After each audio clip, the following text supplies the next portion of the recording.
Sir एक छोटा सा सवाल है, आप हमेशा सचिन पायलट और किरोड़ी लाल मीणा को याद कर लेते हैं और कहते हैं कि आ जाओ मुख्यमंत्री बना देंगे अगर नई पार्टी खड़ी करते हैं, तो सर उनका कभी जवाब क्यों नहीं आता है? तमाम वर्गों का दबाव था, इसलिए जातिगत जनगणना हुई।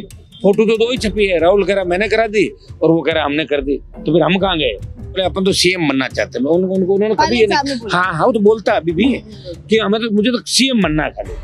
सर एक और सवाल है कि आप बोल रहे थे कल कि नौजवान आपको बड़ा पसंद करते हैं, इतना पसंद करते हैं कि अपनी शादी पोस्टपोन कर देते हैं, अपने हाथों पे आपका नाम गुदा लेते हैं, पर भीड़ उस हिसाब से भीड़ बहुत बड़ी बात है। लोग तो गलत हाथ खड़े कर दिए इनका ऐसा ही बड़ों का सम्मान रखने के लिए। अब एक्चुअली क्या बच्चे में अगर घनश्याम जी तिवारी और डॉक्टर साहब अलग अलग नहीं होते, हम अलग नहीं होते, तो 50 सीट राजस्थान में 40 से 50। एक नई चीज चली, आप बहुत बोल रहे हैं आजकल, ये नया चला है कि गृह मंत्री आपको बनना है, मुख्यमंत्री बनने की चाहत नहीं रखते, पर आपके जो ऐसे नहीं बोला मैंने, ये कहा राजस्थान का एक ही नेता, और मैं तो बोलूंगी कि इकलौता नेता जिसके लिए नारा लगाया जाता है, भाई साहब कौन आया कौन आया, शेर आया शेर आया। आज वही शेर आरएलपी के सुप्रीमो सांसद हनुमान बेनीवाल हमारे साथ हैं। नमस्कार सर। नमस्कार जी। सर सबसे बड़ा और सबसे इकलौता सवाल तो यही है कि आप इतने दिनों से धरने पर बैठे हैं, पर सरकार का भी कोई एक्शन नहीं आया, उसके बावजूद आप ये कह रहे हैं कि अधिकारों को रोड पर लाएंगे और मंत्रियों को पदों से हटाएंगे।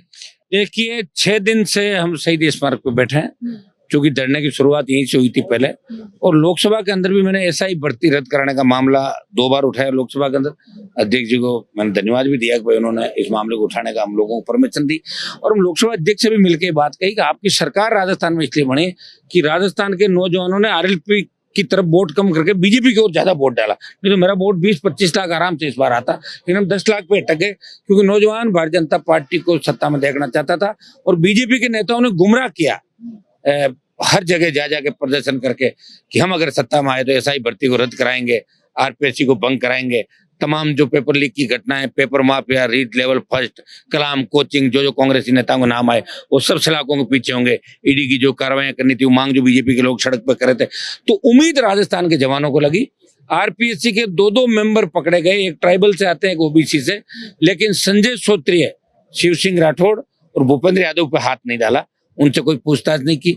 आज एसओजी का जो पूछताछ नोट हमने आपके बीच या मीडिया के बीच लाके हमने दिखाया, उसके अंदर साफ साफ संतोष और मंजू ये बता रही है कि हमने 6 लाख रुपए के विश्नोई मंत्री से लिए, और उनके व्हाइट हाउस के अंदर हम अक्सर जाते थे, और उनका व्हाइट हाउस है, वहाँ बीजेपी के नेता आते थे, और के विश्नोई अभी सरकार के अंदर इतने पावरफुल है, इतना उनका मैनेजमेंट है कि सुरेश ढाका जो रीट का जो भगोड़ा है, वो के विश्नोई कहीं न कहीं उसको मदद भी कर रहे हैं बीजेपी नेट पे या बिजनेस नेट पे। बड़ा बिजनेसमैन आदमी है, तो एडजस्टमेंट करके जानता है, बड़ा मैनेजमेंट का व्यक्ति है। तो उस व्हाइट हाउस के अंदर वो कहता है कि आप या तो भर्ती अगर रद्द कर दी तो मैं व्हाइट हाउस की पोल खोल दूंगा, तो व्हाइट हाउस की पोल खोल के फिर सारा ही खुल गया। तो ये व्हाइट हाउस की क्या है, ये भी हम ढूंढ रहे हैं कि व्हाइट हाउस में आखिर कौन कौन जाते थे, क्या क्या हुआ, ये भी हम जल्दी इसका भी खुलासा करेंगे। भर्ती रद्द कराने को लेकर कल हमारा थोड़ा बड़ा प्रदर्शन है, उसके बाद आवश्यकता पड़े 1 लाख जवान यहाँ डटेंगे। आर पार की लड़ाई है, या तो भजन लाल जी भर्ती रद्द करके हमारी मांगे मान लेंगे, नहीं तो भजन लाल जी को भी यहाँ दिक्कत आएगी आने वाले समय के अंदर। राजस्थान का जवान सड़कों पे होगा और किसान सड़कों पे होगा। वही मेरा सवाल है, आपने कल ही एक बात बोली थी कि शांतिपूर्वक अगर कुछ नहीं मिल पाता है तो सरकार से 2-2 हाथ करेंगे, ये सब जानना चाहते हैं कि 2-2 हाथ क्या? 2-2 हाथ तो आमने सामने होते हैं, फिर हो जाएंगे, देख लेना आने वाले टाइम। हमने अभी तक किए नहीं, जरूरत नहीं पड़ी, हो सकता है पड़ जाए तो कर लेंगे 2-2 हाथ। जवान अपने अधिकार के लिए तो आजादी के अंदर फांसी पे भी चढ़े, भगत सिंह चढ़े, सुभाष चंद्र बोस की शहादत थी, सुखदेव राजगुरु। तो खुद के अधिकारों के लिए अगर हमारी जान भी चली जाए तो कोई दिक्कत नहीं, खुद के लिए लड़ रहे। मरे तो बहुत लोग हैं, कोविड में मर गए 50 लाख। हिंदुस्तान में मरने वालों को कोई ज्यादा सीरियस नहीं लेता, मुआवजे की बात को लेकर बैठते हैं, परिजन मुआवजा लेकर रवाना हो जाते, भूल जाते हैं उसको। तो ये स्थिति में हमने देखी है, इसलिए 2-2 हाथ करने की आवश्यकता ही नहीं पड़े। कह दिया ना 2-2 हाथ करेंगे, झुक जाएगी सरकार। और मैं तो हाई कोर्ट सुप्रीम कोर्ट से भी कहना चाहूंगा, आप संज्ञान ले रहे हैं, बात कर रहे हैं, कर दो रद्द, कौन मना कर रहा है आपको? रद्द करो ना, हाई कोर्ट के अंदर कल मामला कर ले, हाई कोर्ट रद्द, अपना जरूरत नहीं पड़ेगी भजनलाल सरकार की, और हाई कोर्ट ही सीबीआई को जांच दे दे, 3-4 मामले मंगा के कल्प करके और सीधे भेजे कि सारों मामलों की सीबीआई जांच करे और 6 महीने के अंदर रिपोर्ट पेश करे, अपने आप हो जाएगा। हाईकोर्ट कौन से कर रहा है भाई? हमारे हाथ में थोड़ी सारी बात है। हम लड़ सकते हैं, संघर्ष कर सकते हैं, और 20 साल से संघर्ष किया है सड़कों पे। हमारे सामने जो लोग काम करते थे, जो ये कहते थे भाई साहब हमारा भाषण कराओ, वो 2-2 3-3 बार कैबिनेट मंत्री बन गए, सामने से निकलते हैं जोर से सायरन बजाते हुए। कर रहे हैं लड़ाई, लड़ना पड़ेगा, कोई तो लड़ेगा ना, नहीं बिल्कुल। लड़ेगा तो। सर एक और सवाल है कि आप बोल रहे थे कल कि नौजवान आपको बड़ा पसंद करते हैं, इतना पसंद करते हैं कि अपनी शादी पोस्टपोन कर देते हैं, अपने हाथों पे आपका नाम गुदा लेते हैं, पर भीड़ उस हिसाब से भीड़ अभी हम बुला कहाँ रहे हैं, अभी इनको सबको पता है 2:30 बजे निकलेंगे तो 2:15 आते हैं, बहुत तेज है, एक एक चीज का ध्यान रखते हैं, मैं कहाँ मूवमेंट क्या है मेरा, इनको पता 3 बजे तक ही। अब यहाँ धरना स्थल से कई लोग कामकाज के लिए भी आएंगे, कहीं मैं टेलीफोन करूंगा, कोई मुझे कागज दे के जाएगा, इनको उम्मीद है हनुमान जी हमारे काम करें, कोई दिल्ली का काम बताएगा, फिर वहां जाऊंगा तो लोगों से मिलना जुलना होगा, क्षेत्र में जा नहीं पा रहा हूँ, कल आका तीज के 500 कार्ड थे मेरे, परिवार के लोग प्रयास करें, सब जगह नहीं पहुंच पाते। बच्चे बहुत प्यार करते हैं निश्चित रूप से, क्योंकि पार्टी भी मैंने बनाई, इनको लड़ना सिखाया, नौजवानों का सम्मान बढ़ाया और कुछ न कुछ ठीक किया हमने राजस्थान के अंदर, और देश में भी राजस्थान का सम्मान बढ़ाया। जब किसान आंदोलन में मैंने सत्ता छोड़ी और उसके बाद अग्निवीर का जब मैंने मामला उठाया, तब देश के हर कोने के अंदर बात चली कि राष्ट्रीय लोकतांत्रिक पार्टी सेना का सम्मान लौटाएगी। तो देश के अंदर पहलवान बेटियों को न्याय दिलाने मैं ही गया था, देश के अंदर पहला व्यक्ति था जो जंतर मंतर गया, लोकसभा के अंदर मामला उठाया। जब विनय उसको खेलने नहीं देगा तो मैंने कहा प्रधानमंत्री ट्वीट से काम नहीं चलेगा, आप दबाव बनाओ वहां पे कि इस बच्ची को खिलाओ, गलत मत करो। ये तो हमेशा ही कर रहे हैं, हम हर वर्ग के लिए कर रहे हैं, हर जाति के लिए कर रहे हैं, वंचित के लिए कर रहे हैं, शोषित के लिए कर रहे हैं। और हमने तो EWS जो आरक्षण था उसका मामला भी मैंने ही मेरी हुंकार रैली के अंदर 2016 को उठाया। लोग मुझे कहते हैं हनुमान जी तो एक ही जाति की बात करते हैं, मैं schedule caste, OBC, Jat, Rajput, ब्राह्मण, बनिया, कायस्थ, तमाम जातियों को हमने कहा कि आर्थिक आधार पर भी हर बच्चे को आरक्षण मिलना चाहिए। और देखिए 16 चुनाव मेरे परिवार ने लड़ लिए और 9-10 जीत गए, सत्ता में कभी नहीं रहे।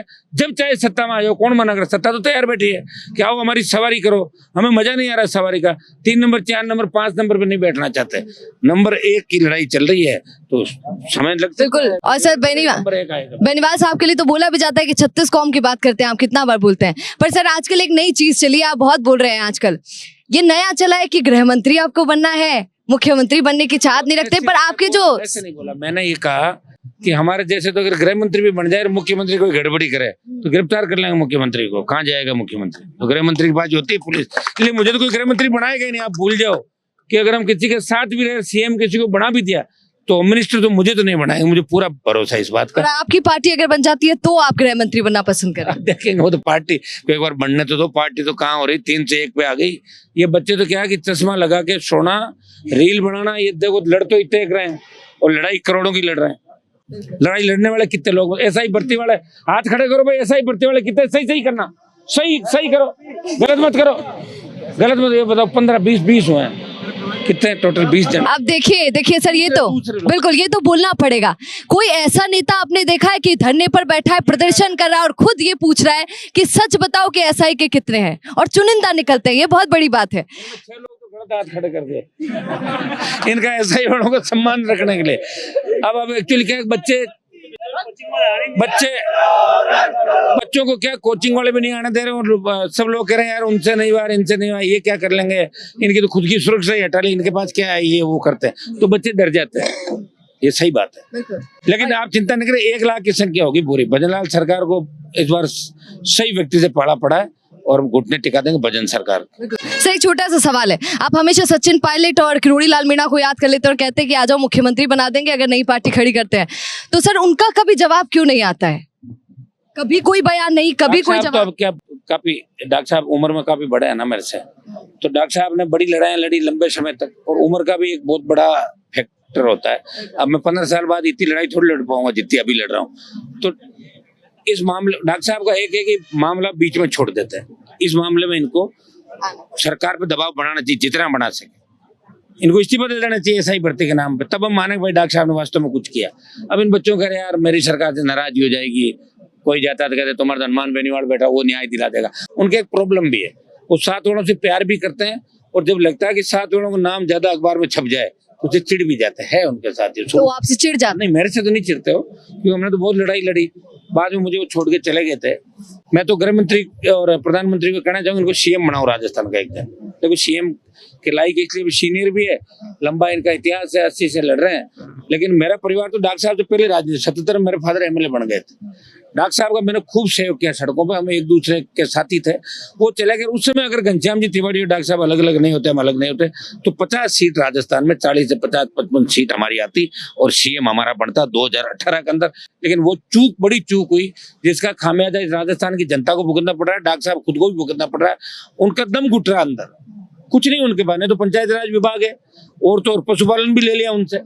कभी ग्रामीण विकास वाला कैसा, वो चिट्ठी गलत आ गई, उस नाम से आ गई। वो खुद परेशान है बहुत ज्यादा।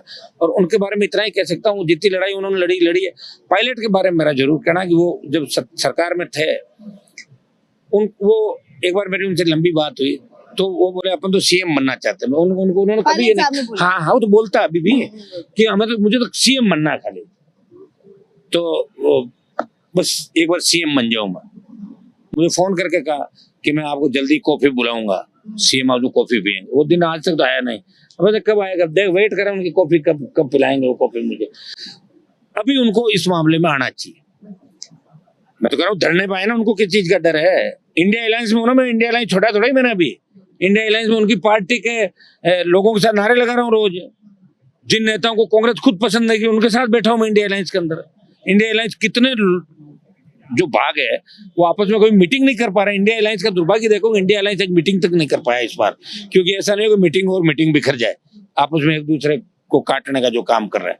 कांग्रेस कौन सी हमारे को पसंद कर रही है, लेकिन हम बीजेपी के खिलाफ मोर्चा खोल के कांग्रेस का खाता भी खुलाया और इनकी दुकानदारी चलवाई। लेकिन उपचुनाव के अंदर इन्होंने मिलके और हमारे साथ जो किया, तो 4 जगह जमानत जब्त हुई और कांग्रेस की जो किरकिरी हुई है वो पंचायत चुनाव के अंदर और ज्यादा आपको देखने को मिलेगी। जिस दिन खड़गे आए थे 2,500-3 हजार के डोम के अंदर कुर्सियां लगा के मीटिंग करा रहे राष्ट्रीय अध्यक्ष की। सर, और आपने सुना वहाँ पे पायलट की फोटो भी नहीं थी। नहीं, क्यों खड़गे जी को परेशान करो, उनकी उम्र इतनी ज्यादा हो गई, भूल जाते हैं, याद नहीं रहता उनको। जबरदस्ती पकड़ के लाके ऐसे करो, उनको बिठाओ घर पे, उनसे बैठे बैठे घर से ही काम कराओ। फिर भी वो व्यक्ति इस उम्र में लड़ रहा है। क्या राहुल गांधी और प्रियंका के अंदर रहा नहीं खड़गे जी को लड़ाई लड़नी पड़ रही है, या इनको कोई सीरियस नहीं ले रहा है। इनके वाड्रा को बार बार ईडी ले जाती है पूछने के लिए जीजा जी को, और जब जीजा जी को ले जाती है तो जीजा जी को लाने के लिए वापिस जाते हैं और इतने में सरेंडर हो जाते हैं। और ये बयान वही देते हैं जो मोदी चाहते हैं, ताकि बीजेपी को फायदा हो। अब कैसी बात करेंगे, हमने जातिगत जनगणना कहाँ से करा दी? तुम 50 साल करा दे तो तुम्हारा तो राज था, क्यों नहीं कराई घोषणा जातिगत जनगणना की? अब फिर हमने उठाया, तुमने उठाया तो मैंने भी उठाया। तुमने 4 बार उठाया, मैंने 12 बार मैंने कराई। ये मैंने कराई भाई, मेरे दबाव में की मोदी ने की कि नहीं की, बताओ। राहुल से ज्यादा मैं बोलता हूँ लोकसभा के अंदर। हाँ ठीक है, पार्टी का समय उनका मिल जाए, आधा घंटा ज्यादा बोल देते हैं भाषण, लेकिन मैं रोज बोलता हूँ, वो रोज नहीं बोलते। इसलिए जातिगत जनगणना जो है वो नौजवानों और बिहार, बंगाल, यूपी के चुनाव और ओबीसी के अंदर बीजेपी अपनी पेट बढ़ाना चाहती है। संघ आरक्षण और कैसे बढ़े, एसटी का, तमाम वर्गों का दबाव था, इसलिए जातिगत जनगणना हुई। फोटो तो 2 ही छपी है, राहुल कह रहा मैंने करा दी और वो कह रहा हमने कर दी, तो फिर हम कहाँ गए? बाकी लोग हम भी तो कर रहे हैं भाई प्रयास। राहुल गांधी कभी धरने पे बैठा है सड़क पे? वो जब भारत जोड़ो यात्रा भी निकाली तो किन किन तरह की ट्रेनिंग लेके किस किस तरीके से किया गया था, आप सब लोग चीज जानते हो। सत्ता के अंदर, सत्ता के बिना वो लोग रह नहीं सकते। बंगला खाली करा दो, सुरक्षा हटा दो तो बुखार आ जाए उन लोगों को, तकलीफ हो जाए उनकी। सर बिल्कुल, एसआई भर्ती के लिए तो आपने बताया सर, एक बहुत समय से एक सवाल था और वो पूछना था।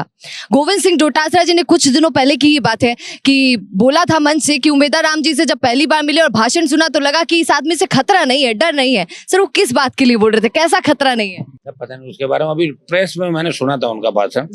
मीडिया के सामने कुछ गलत भाषा का उन्होंने उपयोग कर दिया। ऐसा नहीं करना चाहिए, क्योंकि बच्चे है ना बात को पकड़ लेते हैं। पुराने जमाने में तो रिकॉर्डिंग नहीं होती थी, इसलिए नेता विधानसभा लोकसभा में सोते रहते थे। बजट पास होता था, सोए हाथ खड़े करते थे, हाँ ना। और अब तो आप बताओ, जो शब्द उसने बोला है अभी कि भाई इस तरह करके डैश डैश डैश, तो उससे बड़ी बदनामी हुई राजस्थान में कांग्रेस पार्टी की। लड़के बार बार पूछ रहे बोला क्या, मैंने कहा मैंने तो नहीं देखा। फिर लाके दिक्कत साहब देखो, तो उनको ध्यान रखना चाहिए अपनी गरिमा का, प्रदेश अध्यक्ष की प्रतिष्ठा होती है, उस मामले का ध्यान रखना चाहिए। उमेदा राम के लिए भी बोला तो गलत बोला, एक उमेदा राम को जीरो मानते हैं, गलत बोला ना उस व्यक्ति के लिए। बेचारा मेरे था, मैं ही बना देता, क्यों लेके गए उसको और ले जाके मैं क्यों अपमानित कर रहे हो उसको।